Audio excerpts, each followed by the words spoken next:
बिस्मिल्लाहिर्रहमानिर्रहीम। Generalisation of 8 point approximating subdivision scheme of varying arity.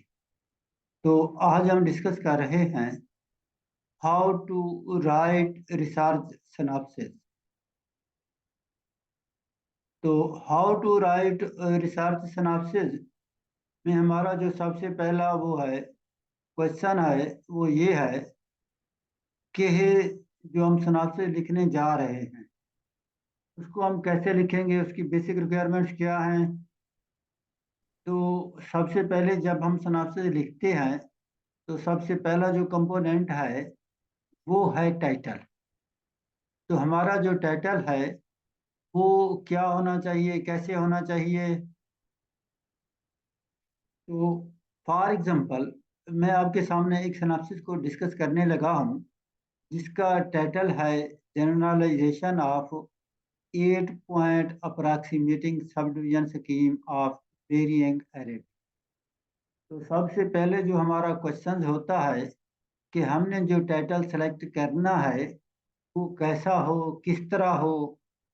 तो उसका जवाब मैं आपको देना चाह रहा हूँ कि हमने एक टाइटल सेलेक्ट किया है जो है generalisation generalisation of 8 point approximating subdivision scheme of varying एरिटी।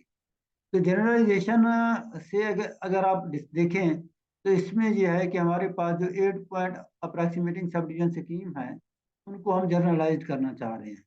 और इसमें दूसरे नंबर पे अगर हम गौर करें तो हमारे पास जो वर्ड आ रहा है वो 8 पॉइंट आ रहा है।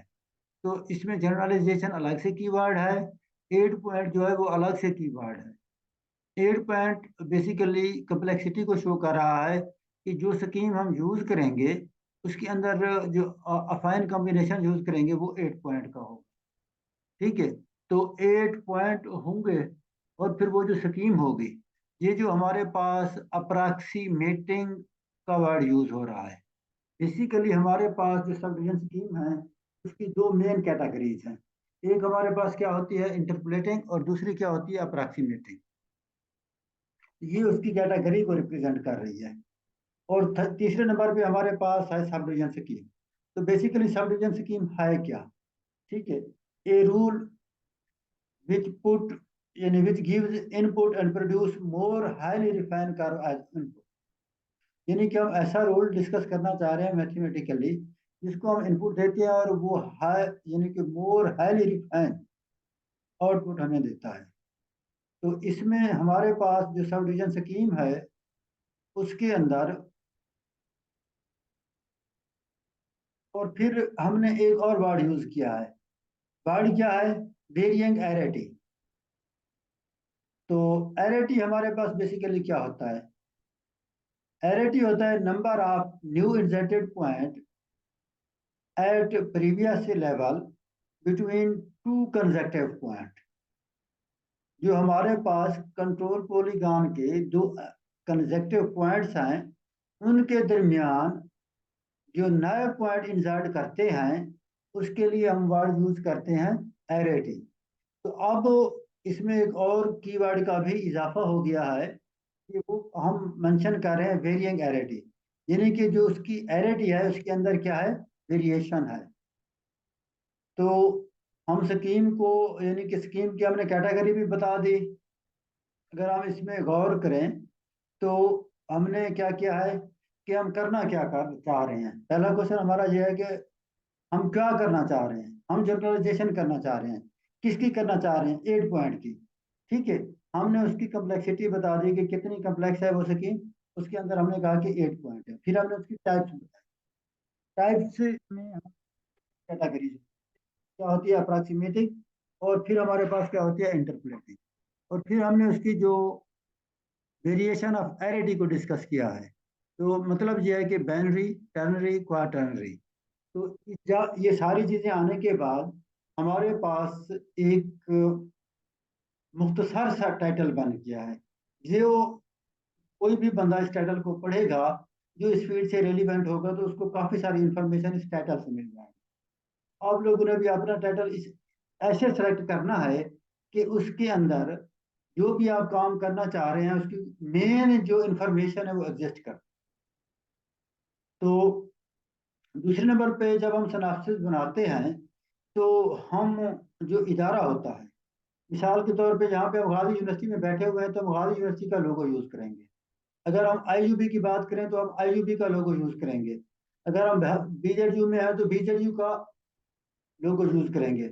इसी तरह जो भी यूनिवर्सिटी जहाँ पे आप लोग रिसर्च कर रहे हैं वहाँ उसी का लोगो यूज किया जा सकता है। लोगो यूज करने के बाद हमारे पास जो इंफॉर्मेशन होती हैं दो तरह की होती हैं। एक इंट्रोडक्शन ऑफ रिसर्च स्कॉलर होता है और दूसरी साइड पे इंट्रोडक्शन ऑफ सुपरवाइजर। इसमें अगर आप गौर करें तो जो इंट्रोडक्शन ऑफ रिसर्च स्कॉलर है उसके अंदर तीन चार चीजें मेंशन है: नेम, रूल नंबर, क्लास और सेशन। जबकि जो इंट्रोडक्शन ऑफ सुपरवाइजर है उसके अंदर भी तीन चार चीजें मेंशन है, यानी कि सुपरवाइजर का नाम, डिजिग्नेशन, डिपार्टमेंट और इंस्टीट्यूशन। और फिर थोड़ी सी स्पेसिंग के बाद आप क्या लिखते हैं कि जिस डिपार्टमेंट में आप रिसर्च कर रहे हैं, जिस फैकल्टी में रिसर्च कर रहे हैं और जिस डिपार्टमेंट में रिसर्च कर रहे हैं वो। और इस सारे को क्या कहा जाता है? Title page. टाइटल पेज में ये जो सारी इंफॉर्मेशन है वो आपको गिवन है।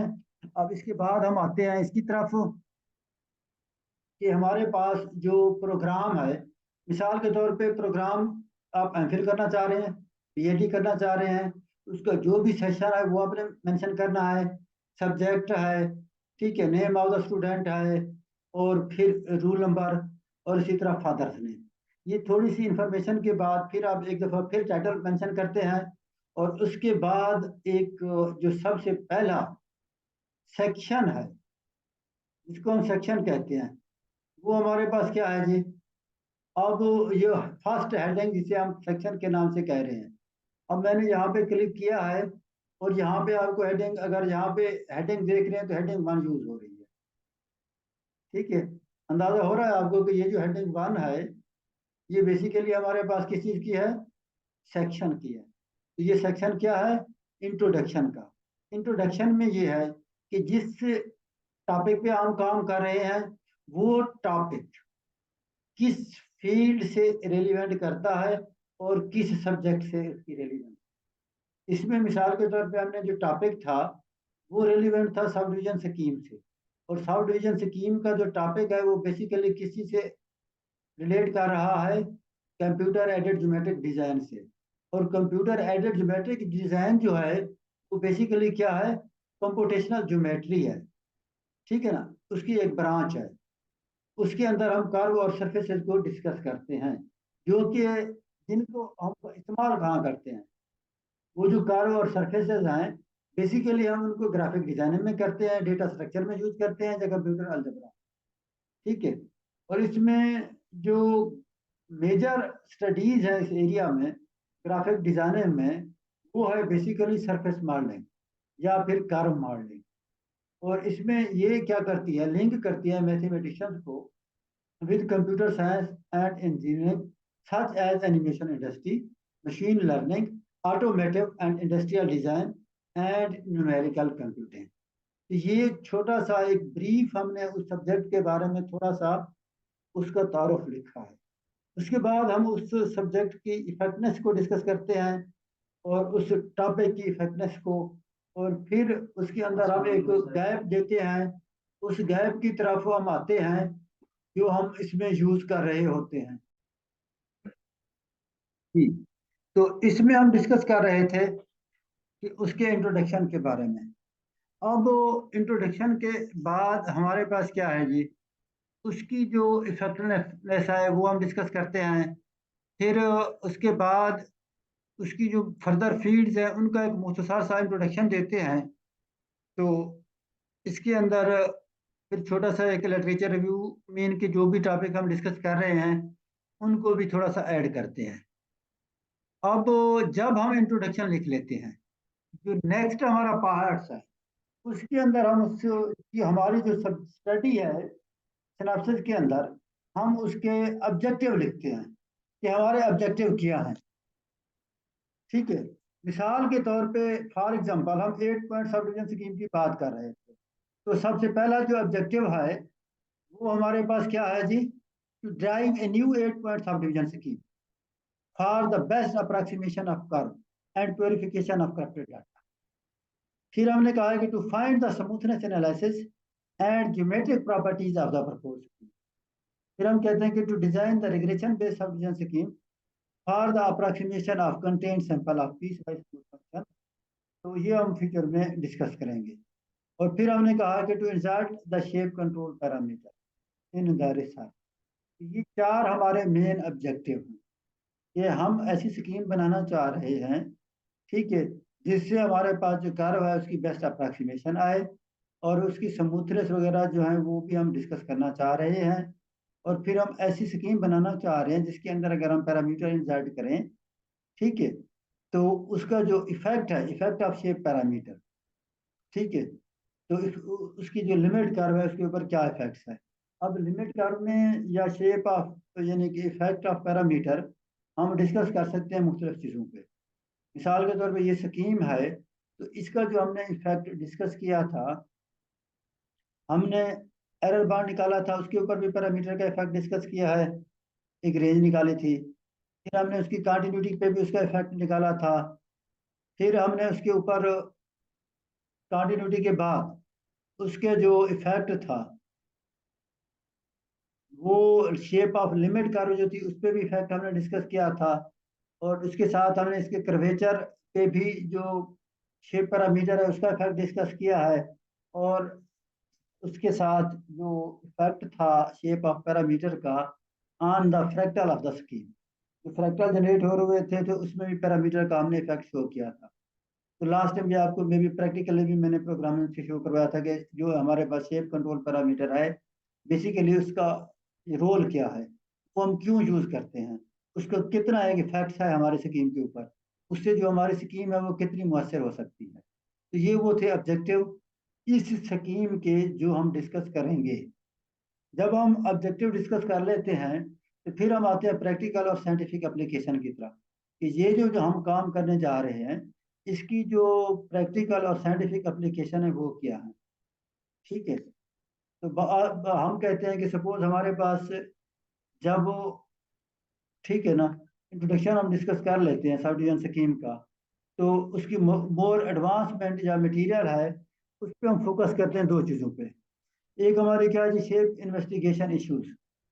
दूसरा हम क्या करते हैं कि इन पार्टिकुलर आर्टिफैक्ट्स या typical of sub division scheme, यानी कि बेसिकली उसके जो सब डिवीजन स्कीम्स हैं हम उनको कैसे एनालाइज करेंगे, ठीक है, और उनको एनालिसिस से जो साइंटिफिक एप्लीकेशन है वो डिस्कस करेंगे। तो उसके बाद साइंटिफिक एप्लीकेशन के बाद हम आते हैं रिसर्च क्वेश्चन की तरफ। हमारा जो रिसर्च क्वेश्चन है वो बेसिकली क्या है, ठीक है। जब हम रिसर्च क्वेश्चन की तरफ आते हैं तो हमारे पास जो रिसर्च क्वेश्चन है वो बेसिकली क्या है जी, जो चीज़ें हमने कहा था कि हम स्कीम ड्राइव करेंगे, मतलब ये है कि हम वो कैसे ड्राइव करेंगे, कैसे एस्टेब्लिश करेंगे, ठीक है ना, for the best approximation of the curve and surfaces. हम उसकी स्मूथनेस कैसे कंप्यूट करेंगे, हम उसको कैसे डिजाइन करेंगे रिग्रेशन बेस्ड डिवीजन के लिए, ठीक है, हम कैसे उसका मेजर शेप मेजर करेंगे। तो ये हमारे क्या है रिसर्च क्वेश्चन। फिर हम आते हैं रिव्यू ऑफ लिटरेचर की तरफ। तो रिव्यू ऑफ लिटरेचर में पहले हम छोटा सा एक शॉर्ट ब्रीफ इंट्रोडक्शन दे देते हैं कि भाई आपके पास जो कंप्यूटर एडेड ज्योमेट्रिक डिजाइन है, ठीक है ना, उसके बारे में। फिर उसके अंदर हम लिंक करते हैं अपने टॉपिक को जिस पे हम काम कर रहे हैं, और फिर उस टॉपिक को एक स्टेज से हम उसका लिटरेचर रिव्यू लिखना शुरू करते हैं। सपोज हमने कहा कि सबसे पहला बंदा जो था जिसने कंप्यूटर एडेड ज्योमेट्रिक डिजाइन में सब डिवीजन की फील्ड में काम किया, उसका नाम था जीडी रहम, 1947। ये पहला बंदा था। इसके काम को शेप मॉडलिंग से रिलेट किया था जी चेकर ने 1974 में। ठीक है, इसका जो काम था, ये इनिशियल स्टेप था generalisation of the subdivision algorithm for generating spline function. इसी काम के अंदर हसन एट आल ने, ये तीन लोग थे, इन लोगों ने 2002 में 4 पॉइंट इंटरपोलेटरी सब डिवीजन स्कीम एक इंट्रोड्यूस करवाई, जिसके अंदर उन्होंने 6 पैरामीटर का भी कंसेप्ट दिया। इससे पहले जो स्कीम्स थी उनके अंदर 6 पैरामीटर की डिस्कशन नहीं होती थी। और फिर उन्होंने प्रूव किया कि ये जो स्कीम है एक खास रेंज के लिए C2 कंटिन्यूटी भी रखती है। फिर 2005 में, ठीक है, 4 point approximating subdivision scheme थी, जिसने यानी कि C2 कंटिन्यूटी है, और ये क्या थी, इंटरपोलेटरी स्कीम के क्लोज थी। तो ये बेसिकली जो स्कीम थी, ये यानी कि थी तो अप्रॉक्सीमेटिंग, लेकिन इसकी जो प्रॉपर्टीज थी वो इंटरपोलेटरी सब डिवीजन स्कीम से मैच करती थी। उसका जो बिहेवियर था वो इंटरपोलेटरी था। 2012 में गफार और मुस्तफ़ा ने जो इवन पॉइंट टर्नरी स्कीम है उसकी एक फैमिली को इंट्रोड्यूस करवाया, और उसके अंदर उन्होंने एक शेप पैरामीटर भी इंसर्ट किया। और उस शेप पैरामीटर इंसर्ट करने के बाद उन्होंने जो स्कीम की कंटिन्यूटी थी, जो कि C7 तक एग्जिस्ट करती थी, यानी C1 C2 up to C7, और फिर उसका जो अप्रॉक्सीमेशन आर्डर था उसी पैरामीटर की एक सर्टेन रेंज में फाइंड किया। और फिर इसी काम को फर्दर आगे लेके गए। ठीक है, ये जो हम काम कर रहे थे, खान और मुस्तफ़ा ने इसके अंदर थोड़ा सा एक नॉन टेंसर प्रोडक्ट फाइंड किया C1 सब डिवीजन स्कीम, यानी रेगुलर क्वाड मैसेज के लिए। और फिर मुस्तफ़ा और इजाज ने ये जो सब डिवीजन स्कीम थी, इनको 2 पॉइंट बाउंड्री वैल्यू प्रॉब्लम के सॉल्यूशन में फाइंड किया कि स्कीम की मदद से हम कैसे सॉल्यूशन फाइंड करते हैं। फिर जो लैग्रांज ट्रिग्नोमेट्रिक पॉलिनॉमियल थे, वो हमने देखा कि वो की रोल प्ले कर रहे हैं computation of the mask of the generalised scheme. फिर उसके बाद ये था कि जो प्रपोज स्कीम थी वो हमने कहा कि नॉन स्टेशनरी काउंटर पार्ट है एग्जिस्टिंग सेटिंग स्कीम का। और इसके साथ मुस्तफा, अशरफ और दंग ने 2014 में एक स्कीम 6 पॉइंट स्कीम इंट्रोड्यूस की, जो लैन रेजन फीड एल्गोरिदम की वेरिएशन पे मुश्तमिल थी। ठीक है, और उसके बेसिकली वो एक family of sub division scheme थी। और it is observed that the proposed scheme have less shrinking effect, as a result the better preserve the shape of control. Another algorithm to solve third order boundary value problem by using 8 point approximating subdivision scheme was introduced by Mustafa et al. In 2018. It concludes that with the stability and convergence that it is evaluated in illustration as a numerical example. तो 2019 में Ghaffar eight al ने एक 8 point scheme stationary non stationary subdivision scheme को introduce करवाया। उस 8 point के लिए उसने जो पैरामीटर यूज किया 2s-1। ठीक है, और फिर सेम इसी मेथडोलॉजी को अडॉप्ट करते हुए इवन पॉइंट स्कीम इंट्रोड्यूस की 2s-2। और इसी तरह एक और जो स्कीम थी जो अप्रॉक्सीमेटिंग थी 2 स्कीम, 2019 में एक और स्कीम भी उन्होंने इंट्रोड्यूस करवाई। तो ये एक जो स्कीम्स थी ये बेसिकली जनरलाइज स्कीम थी, जनरलाइजेशन में उन्होंने काम किया। ठीक है, और फिर उसी जनरलाइजेशन को आगे बढ़ाया हसन एट आल ने, हुसैन एट आल ने। ठीक, उन्होंने एक एल्गोरिथम डिजाइन किया था जिसके अंदर उन्होंने 5 point approximating subdivision scheme with varying arity को डिस्कस किया। अब हमारे पास by applying the algorithm they further discuss several properties.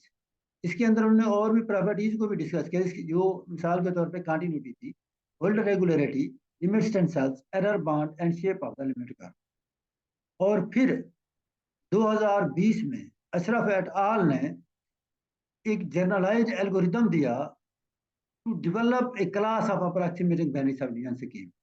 और इसी तरह अशरफ एट आल ने family of shape preserving binary approximating subdivision scheme दी जो कि लैंड रेजन फील्ड एल्गोरिथम को डिफाइन कर रही है। बेसिकली जब हम लिटरेचर रिव्यू लिख लेते हैं तो लिटरेचर रिव्यू के बाद हमें एक गैप फाइंड करना होता है कि बेसिकली वो गैप क्या है कि इनके सब के दरमियान, क्योंकि ये जो हम रिसर्च इसका जो डिस्कस कर रहे हैं, बेसिकली हमारे पास क्या था कि हम डिस्कस कर रहे थे इसको लैंड रेजन फीड एल्गोरिथम को, तो उसका जो इफेक्ट था शेप पैरामीटर पे। बेसिकली हमारा जो टाइटल था वो 8 point binary subdivision scheme of varying एरेटी।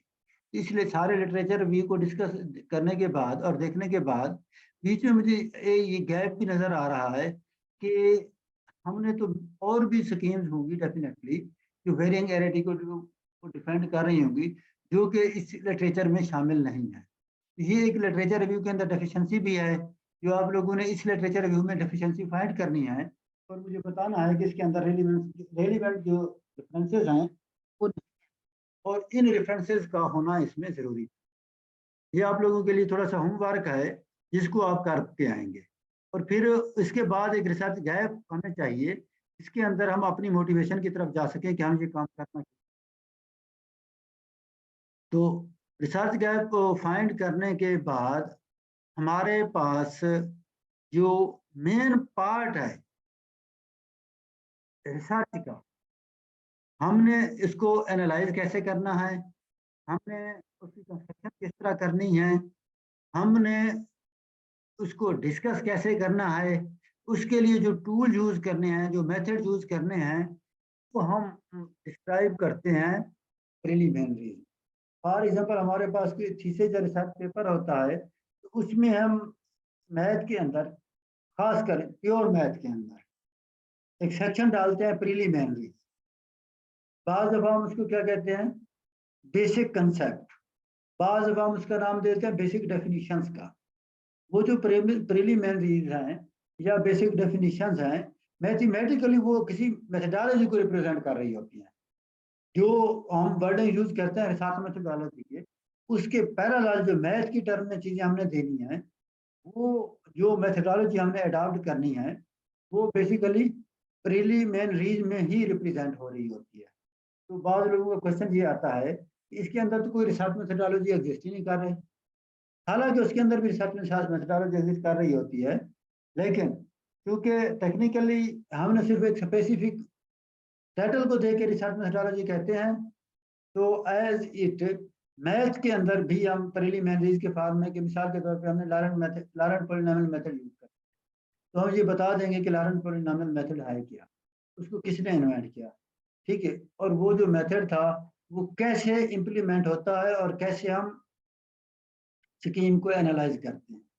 या हमने इस स्कीम के अंदर एक और लफ्ज यूज किया हुआ था कि जब ये स्कीम हम बनाएंगे, या पीछे से 2-4 लिटरेचर रिव्यू में हम स्कीम देख रहे थे कि कुछ स्कीमें ऐसी थी जो लैंड रेजन फील्ड एल्गोरिथम था उसके वेरिएंट पर मुश्तमिल थी, और कुछ स्कीमें ऐसी थी जो लैग्रांज बेस पॉलिनॉमियल के ऊपर डिपेंड कर रही थी, और कुछ और जो कुछ की कंस्ट्रक्शन जो थी वो सिंपल यानी कि बी सप्लाइन से थी, और कुछ जो बाइनॉमियल फंक्शन है उससे कंस्ट्रक्टेड थी। तो ये सारी चीजें इस मेथडोलॉजी का एक हिस्सा होती हैं जो हम डिस्कस करते हैं।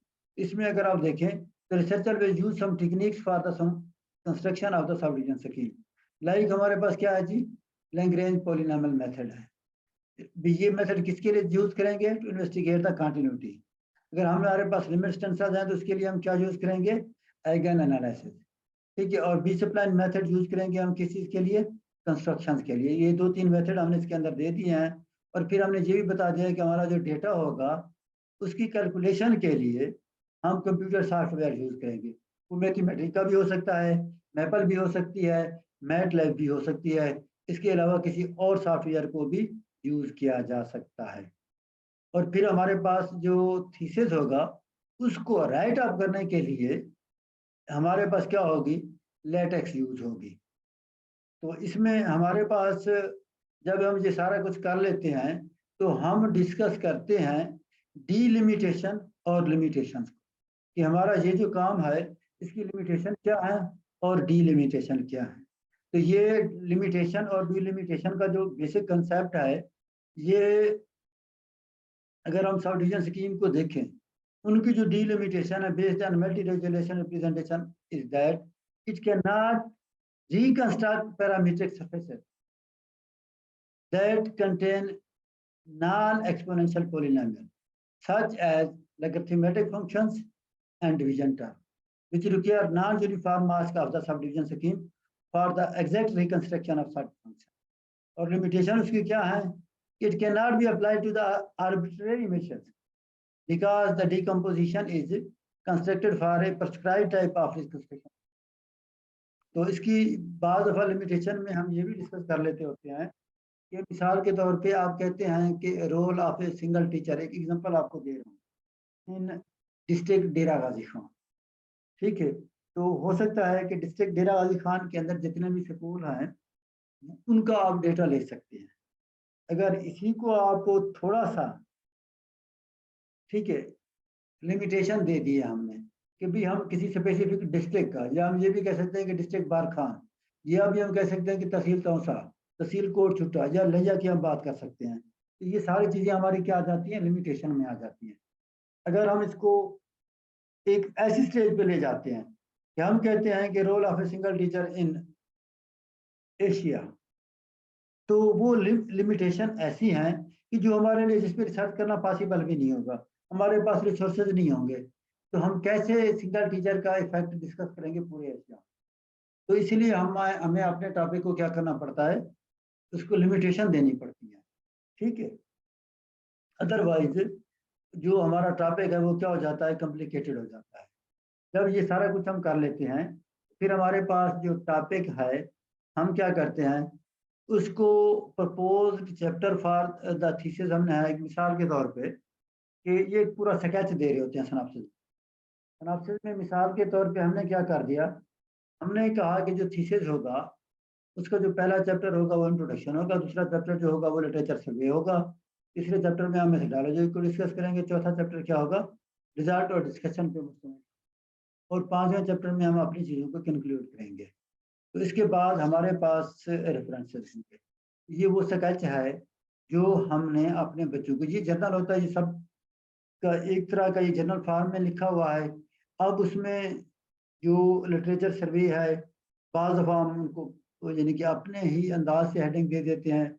इस तरह मेथोडोलॉजी है, हम मेथोडोलॉजी में बाज़ दफ़ा उसकी हेडिंग और होती है, लोग कह रहे होते हैं कि भाई आपने तो मेथोडोलॉजी कहा था लेकिन यहाँ पे कुछ और है, लेकिन वो एक दूसरे से चीज़ें मैच कर रही होती हैं बेसिकली। यानी कि इस तरह मैंने आपको कहा, जिस तरह हम प्रीलिमिनरीज यूज़ करते हैं, प्रीलिमिनरीज भी बेसिकली एक मेथोडोलॉजी है, होती हैं जो, तो इसमें हमारे पास क्या है जी, कुछ रेफरेंसेस हैं, ठीक है। ये हमारे पास रेफरेंसेस हैं। इन रेफरेंसेस पे अगर आप गौर करें तो ये जी इसके अंदर जो हमने स्टाइल यूज किया है, वो हमने कौन सा स्टाइल यूज किया है, हमने स्टाइल यूज किया है APA। तो किसी और डॉक्यूमेंट में कि हम जो रेफरेंस कोड कर रहे होते हैं हमने उसको किस तरह करना है, ठीक है। तो हमारे पास ये जो स्टाइल है, ठीक है, हम मिसाल के तौर पे कोई ऐसी फाइल खोल लेते हैं जिसके अंदर हम दोबारा से ये चीज़ें लिखना चाहते हैं कि हमारे पास कोई, हम पैराग्राफ देखना चाहते हैं कि जिसमें हम ऐड करना चाहते हैं हमारी क्या है जी, कि मिसाल के तौर पे हमने, हमारे पास एक ये फाइल है, इसके अंदर हम क्या करना चाह रहे हैं, ये फाइल नजर आ रही है बच्चों आपको,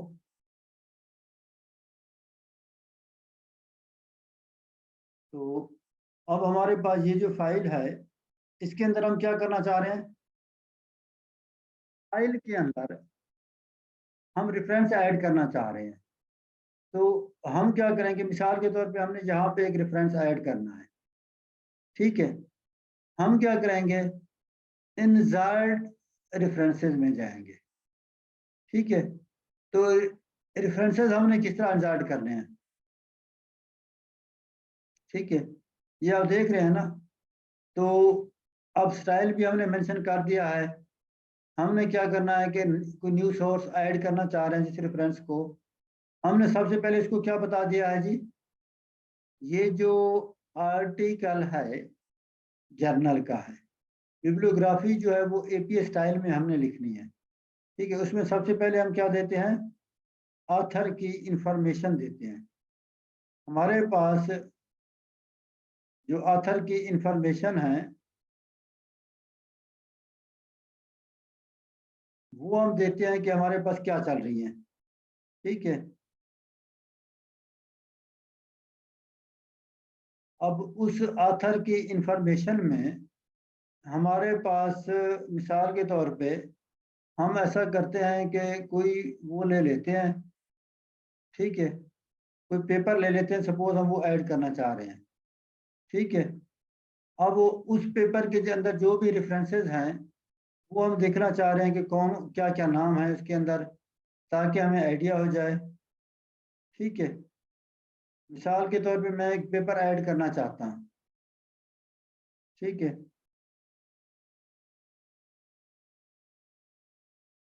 तो उसके अंदर हमारे जो नाम है वो हम ऐड कर लेते हैं। सबसे पहले हम क्या करेंगे, जो नेम हम यूज करना चाह रहे हैं, ठीक है, ऑथर्स के नेम हम डाल रहे हैं। मिसाल के तौर पे पहला पहला ऑथर हम कहते हैं कि इसके अंदर क्या है जी, यूमिंग चू है। ठीक है, दूसरा ऑथर हम कहते हैं कि इसके अंदर क्या है जी, अच्छा, तीसरा ऑथर हम कहते हैं कि इसके अंदर क्या है जी, उस्मान गनी है। ठीक है, अब ये आप देख रहे हैं ना, ये हमारे पास ऑथर की डिटेल जा रही है। ठीक है, ऑथर की डिटेल आपने किस तरह इंसर्ट करनी है, जिस तरह मैं कर रहा हूँ। उसके बाद नेक्स्ट हम जाते हैं कि इसका जो टाइटल है वो क्या है। ये हमारे पास टाइटल है, हम कोई टाइटल ऐड करना चाह रहे हैं, इसको हमने रेफरेंस करना है। ठीक है, तो ये हमारे पास क्या हो गया जी, टाइटल ऐड हो गया। ये देख रहे हैं। अच्छा जी, टाइटल के बाद हम आते हैं जर्नल नेम की तरफ, कि जो जर्नल है उसका नाम क्या है जी। मैं कहता हूँ कि ये जो पेपर था, जर्नल का नाम था जी पॉलीसाइक्लिक एरोमेटिक कंपाउंड्स। ठीक है, तो ये हम जर्नल जो है वो उसमें हम वो पुट कर देते हैं कि ये जर्नल का नाम है। ठीक है, ये पब्लिश कब हुआ जी, हम कहते हैं कि ये 2022 का पेपर है। ठीक है, पेजेस क्या हैं जी, 1 से 10 हैं इसके अंदर। ठीक है, तो फिर हम क्या कहते हैं जी, हम ये कहते हैं कि इसमें अगर हम मंथ देना चाहते हैं या पब्लिशर का नाम ऐड करना चाहते हैं, या इवन हमारे पास क्या होता है जी, वॉल्यूम इशू हम यूजुअली देते हैं कि वॉल्यूम हमारे पास क्या है जी, हम कहते हैं कि 8वां है। इशू जो है वो के कौन सा है, 12वां है। ठीक है, ये हम सपोज कर रहे हैं। ठीक है, हम कह रहे हैं कि ये हमारे पास जो है ना वॉल्यूम इंफॉर्मेशन है, ये हमने क्या कर दिया जी, ओके कर दिया। अब ये आप देख रहे हैं ना, उसने क्या लिख दिया है, सबके नाम उसने लिख दिए, चू, खान, गनी, गफार। ठीक है ना, 4 नाम थे, 4 के 4 पूरे के पूरे उसने ऐड कर दिए हैं। ठीक है, यहाँ पे हम क्या करते हैं, इसमें आते हैं कि हम कहते हैं बिब्लियोग्राफी को। ठीक है ना, कि बिब्लियोग्राफी हमने इंसर्ट करनी है जी, या हम कहते हैं कि रेफरेंसेस हम इंसर्ट करना चाहते हैं। ठीक है, अब ये देखें, ये देख रहे हैं ना, ये जो एक स्टाइल में उसने बना दिए हैं। ठीक है, अब बेसिकली तो हमारे पास ये जो रेफरेंस थे, ठीक है, हमने क्या किया है, हमने एक रेफरेंस दे दिया है, ये उसने उसकी तरतीब वो कर दी है। अच्छा, मैं कहता हूँ कि मेरे पास कोई और भी रेफरेंस है जो मैं यहाँ पे यूज करना चाहता हूँ। ठीक है, एक और रेफरेंस ऐड करना चाहता हूँ। ठीक है, मैं कहता हूँ कि मैं पीछे चला जाता हूँ, एक कोई और इंफॉर्मेशन ले लेता हूँ किसी पेपर की, और उसमें से मैं क्या करता हूँ जी, रेफरेंस ऐड कर लेता हूँ। ठीक है। अच्छा जी, मैं कहता हूँ कि मेरे पास एक पेपर है,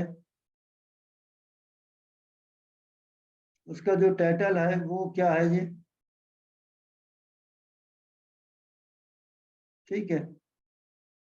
अब मैं कहता हूँ कि ये जो है बेसिकली ये है बुक चैप्टर। ठीक है।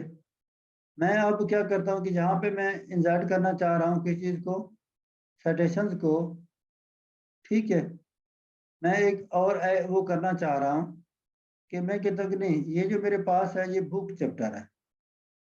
ठीक है ना, या बुक का सेक्शन है कोई। ठीक है। तो फिर हमारे पास इसके अंदर जो ऑथर है वो टाइटल जो है वो क्या है जी, ये हमारे पास टाइटल आ गया है। अब हम क्या कर रहे हैं कि ये जो हमारे पास नाम है वो हम लिख रहे हैं।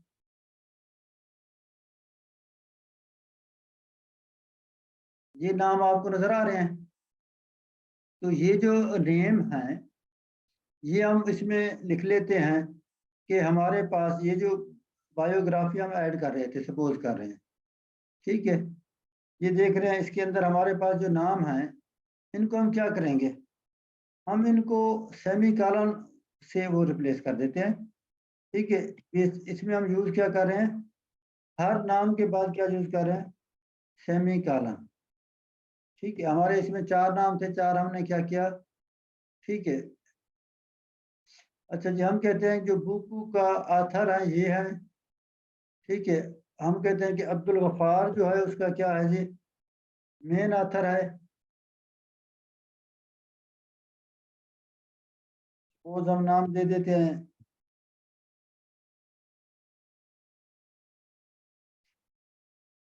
ठीक है।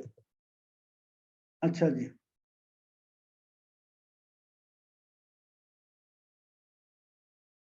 और बुक का जो टाइटल है वो हम दे देते हैं। जी, बुक का जो टाइटल है वो हमारे पास क्या है जी, ये है। ठीक है। तो ये हमने क्या कर दिया, बुक टाइटल दे दिया। ईयर्स की बात कर दी, हमारे पास ईयर क्या है जी, 2020 है। पेजेस हम दे देते हैं जी। ठीक है। अब वो हमारे पास क्या है जी, ये हमारे पास पेजेस हैं। हमने इसके अंदर क्या कर दिए हैं जी, ये हमारे पास क्या है, पेजेस हैं। अब वो पेजेस के बाद हमने सिटी दे देनी है। ठीक है। अब नेक्स्ट जो हमारे पास है वो क्या है जी, स्प्रिंजर की बुक है। ठीक है। तो ये हमारे पास क्या आ गया है, पब्लिशर जो है वो ये आ गया। हमने ओके कर दिया जी। ये हमारे पास उसने वो दे दिया है। और इसमें हम क्या करते हैं जी, जो बिब्लियोग्राफी है हम उसको क्या कर देते हैं, रिवाइज कर दिया, और ये उसने हमें बुक का वो फॉर्मेट दे दिया इसका। अब अगर हम देखते हैं कि इसमें हमारे पास स्टाइल जो है वो अगर IEEE होगा तो वो किस तरह होगा। ये देख रहे हैं ना, ये 1 2 उसने